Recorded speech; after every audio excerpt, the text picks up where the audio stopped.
চট্টগ্রামের মিরসরাইয়ের আজিজনগরে বছর জুড়েই থাকে পানির সংকট। বিগত ৪০ বছরেও পাকা হয়নি কোনো সড়ক, নেই বিদ্যুৎ ব্যবস্থা। ঝড় বৃষ্টি হলে ছাত্রছাত্রীরা স্কুলে যেতে পারে না। ডেলিভারি কেস কিংবা কেউ অসুস্থ হলে নেওয়া যায় না ডাক্তারের কাছে। এমনকি এ অঞ্চলে ভালো বিয়ের প্রস্তাবও নাকি আসে না।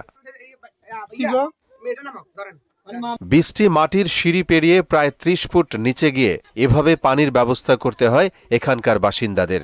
সকাল ৬টা থেকেই সিরিয়াল ধরে সবাই পানি সংগ্রহ করেন। তাতে কতটা কষ্ট হয় তা শুধু ভুক্তভোগীরাই জানে।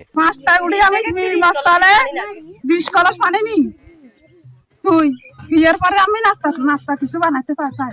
হানি লেতে বহুত কষ্ট হয়ে যায়। আমরা হারবার দিনে গরু দোকান আছে, ছেলে মেয়ে আছে, গাড়ি আছে, নাই কল নাই, আমরা কি করি চলি। একটু একটু পানি উঠে, তার মধ্যে এখন হয়তো মাঘ মাস খাইতে পারবো, ফুসফাসের মধ্যে পানিটা বন্ধ হয়ে যায়। ভালো কোনো রাস্তা না থাকায় প্রায়ই পড়তে হয় বিড়ম্বনায়। ৩ কিলোমিটার দূরে রয়েছে একটি বিদ্যালয়, সেখানেই পড়তে যান এই গ্রামের কোমলমতি শিক্ষার্থীরা। কিন্তু রাত হলেই পড়াশোনা করতে হয় কুপির আলোয়। আমরা এই আজিজনগরবাসী যা প্রায় ৪০ বছর এখানে বসত করতেছি।